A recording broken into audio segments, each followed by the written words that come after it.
all'americano. Hello, beautiful people, my spicy meatballs. This is Enzo, your Gaijin Soprano, and welcome back for part 2 of my Mount Rushmore of Japanese video game series. Last time we talked about Resident Evil and why I think it's one of the very best 4 series to ever come out of Japan. If you missed it, by the way, go watch that video on my YouTube channel. This time though, we are moving to another amazing, delicious, how do we say in Italy? Mwah, just mwah series. Japan spawned many great video games of any kind, but there is one particular genre in which Japan and its distinctive personality shined for decades. Japan managed to bring its own flavor to a genre that was not originally born in Japan. But the Japanese interpretation of this lineage of games was so distinctive, persuasive, to deserve a new nomenclature. JRPG, which stands for Japanese Role-Playing Game.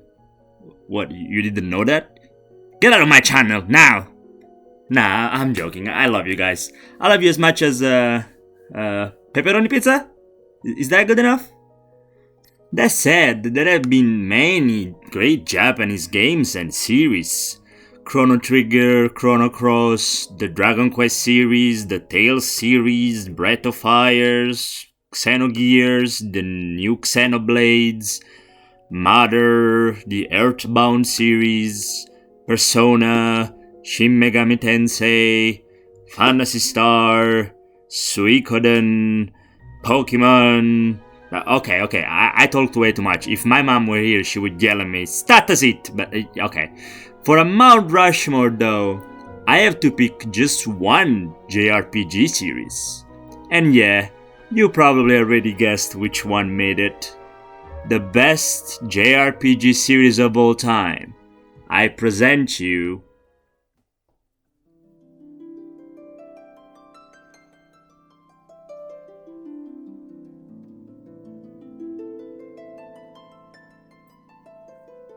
Alright, let's clean the table first. Otherwise, how are we gonna eat the food?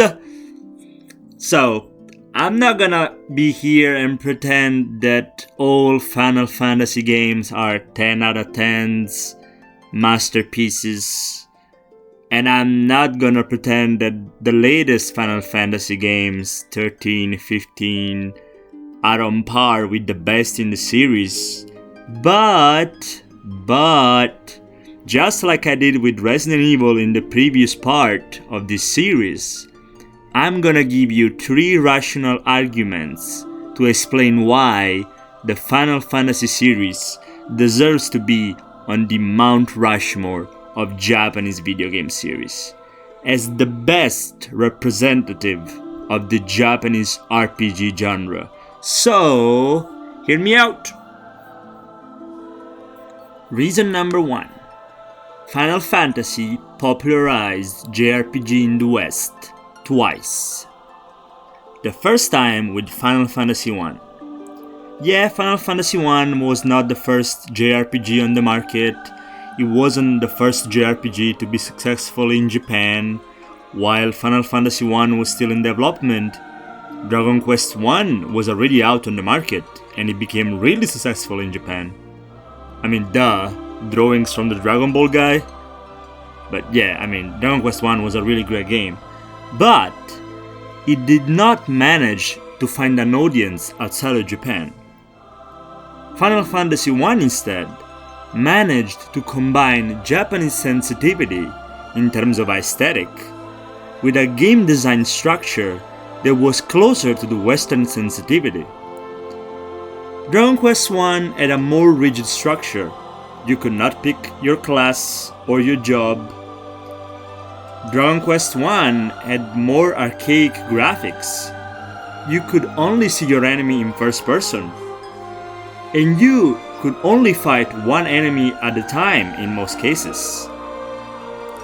Final Fantasy 1 on the other side, it had 6 possible classes to pick from the very start of the game, for a total of 30 possible party combinations.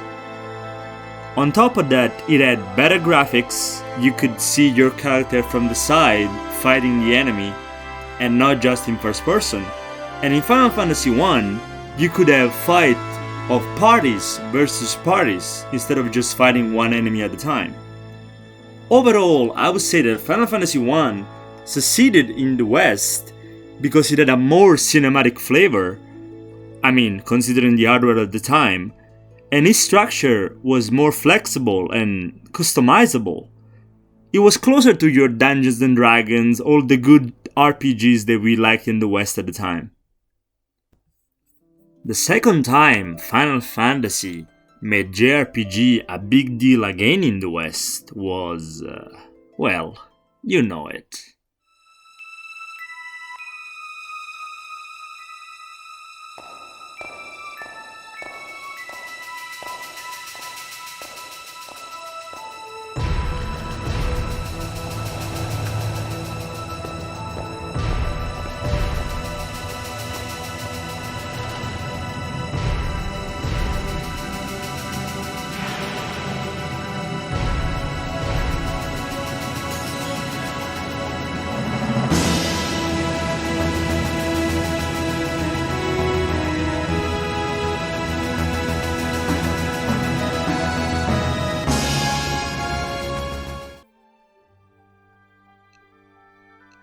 Final Fantasy VII.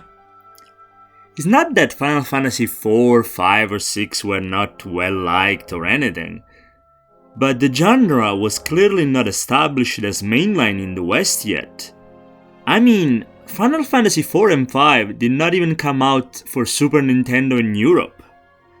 They arrived officially in Europe only as re-releases on PS1. But Final Fantasy VII, it put the JRPG genre overall on the main stage of the gaming world for the first time. Never before Final Fantasy VII a JRPG had such high production values, worthy of an Hollywood blockbuster. Final Fantasy VII was released in 1997 with a development and marketing budget of $80 million. $80 million! That's worth like 2 centimeters of the Sistine Chapel! Which is a lot because, the Sistine Chapel is worth infinite money. But yeah, that game was the most anticipated game on the overall market, including PS1, Nintendo 64, Sega Saturn, and PC at the time. That game made computer graphics cutscenes on console a staple. It had its own commercials and a marketing campaign on a scale never seen before for a video game. The game ended up being the second most sold game on PS1 with 9.8 million copies sold, and it's still one of the highest selling RPGs ever. It made Final Fantasy VII a household name and made the JRPG genre, despite the turn-based combats, less distant to the Western audience. Look at the reaction Final Fantasy VII Remake got since its announcement. This game, I would argue, is the most beloved JRPG ever in the West, and the one that ushered the arrival of so many other JRPGs in the West afterwards. Most probably, you won't have your Xenogears, Persona, or even Dragon Quest VIII in the West if Final Fantasy VII was not the humongous success it was. Thank you, Final Fantasy VII. We love you very, very much. Reason number 2. The hottest streak ever? Alright, let me explain. I might be wrong on this, and if I am, please correct me in the comment section. There are several great Japanese video game series that kept a consistent level of quality, released several great episodes in a row, including Resident Evil from my last video of this Mount Rushmore series. But I believe that Final Fantasy might have had the hottest streak of masterpieces in a row ever? I might be even conservative on this because I know people that would had Final Fantasy 3 and Final Fantasy 10 to the list I'm gonna give you, but in my opinion, Final Fantasy 4, 5, 6, 7, 8, and 9, we are talking about 6 games in a row that I consider to be all masterpieces. All of them are worthy of being in consideration for the greatest 3, 4, 5 JRPGs ever made. Seriously, Squaresoft between the Super Nintendo and the PS1 generations was on fire. Not only with the Final Fantasy, anything they touched was pure buffalo mozzarella level gold, if you understand what I mean. Reason number 3.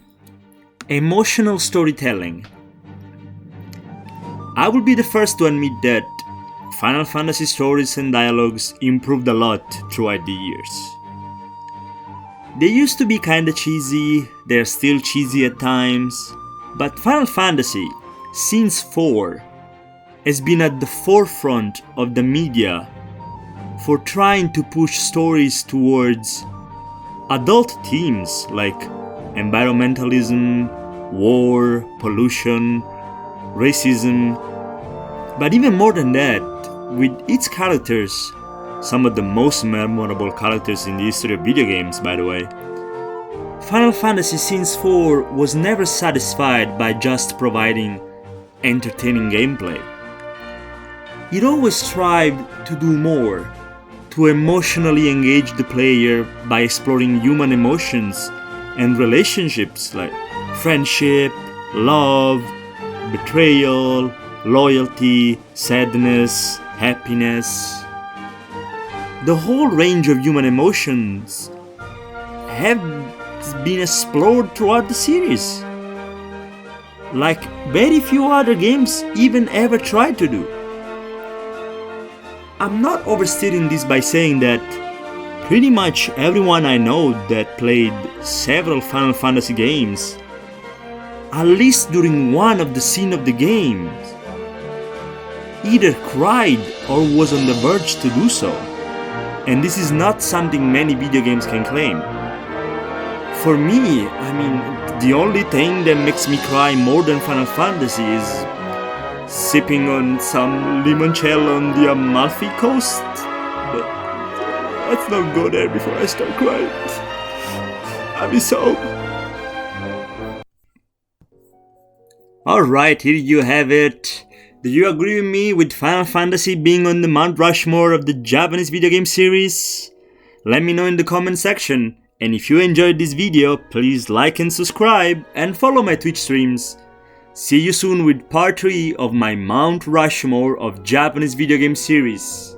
Be nice, stay safe, and eat pizza. Ciao!